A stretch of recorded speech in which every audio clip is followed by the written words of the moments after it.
A'udhu billahi minash shaitanir rajeem. Bismillahir Rahmanir Rahim. The spirit of the practice of tarawih has been explained best by none other than Allah subhanahu wa ta'ala himself in ayat number 6 of Surah Muzzammil. Surely, the getting up at night for prayer is most effective for controlling the self and most suitable for understanding the word of Allah as well. What part of our self is being controlled in Ramzan when we fast as if we are doing Allah subhanahu wa ta'ala a huge favor?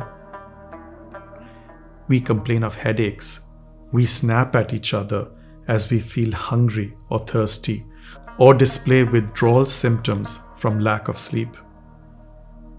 We often break traffic lights in order to get to our iftar on time. We have lavish displays of iftar at our homes. All hotels and restaurants are booked throughout Ramzan. We may offer our ritual tarawih prayers, limiting it only to Ramzan, after which we may stay up all night watching movies or conducting fun night activities with friends and family. We do not exercise any patience and tolerance if we have to wait in queues to buy groceries in Ramzan. In fact, in Pakistan, we have record sales in food items, at least when technically we are abstaining from at least one meal a day. In addition, how can we possibly understand the word of Allah without Tarteel? In Surah Furqan, Allah subhanahu wa ta'ala mentions the unbelievers who objected to the fact that it took 23 years for the entire Quran to be revealed to Rasulullah sallallahu alaihi wasallam. They failed to realize this deliberate move by Allah subhanahu wa ta'ala, as He wanted Rasulullah sallallahu alaihi wasallam and mankind to absorb its essence bit by bit, as there is a lot to take in. Allah subhanahu wa ta'ala also says, "Do not hasten to recite the Quran before its revelation is completely conveyed to you." And that is the entire purpose of reading the Quran with Tarteel. As we come closer to the Quran, allowing ourselves to approach it as a means to reflect and to change ourselves, it reveals its hidden gems to us like no other.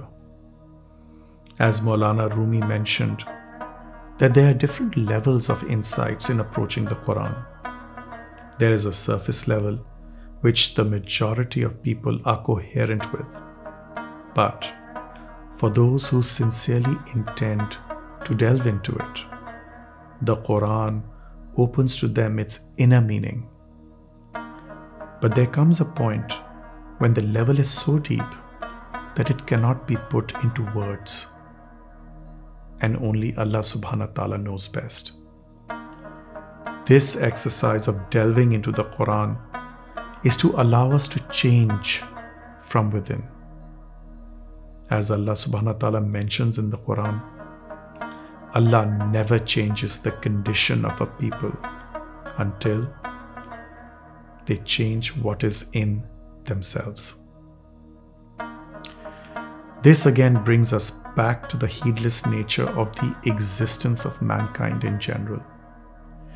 We have been heedless to massive genocides over the centuries, especially the latest ones ongoing in Palestine, because we have made no efforts as such to change our own selves.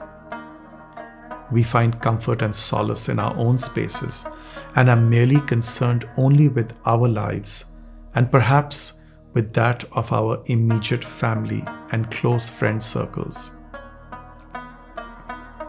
This Ramzan, let us make a pledge to control ourselves, our lusts and desires, to limit our food intake, to exercise restraint in our lavish spending, to show patience and forbearance when it is most required of us. Let this Ramzan be the beginning of making all positive changes to our lives for the sake of Allah subhanahu wa ta'ala and for His Raza. If you have liked this video, please subscribe to my YouTube channel and do share it with your loved ones. The link is in the feed below. Wishing you all a very blessed Ramzan, and may the light of Al-Muzzammil shine upon you and your loved ones, bringing barakah and peace. Ameen.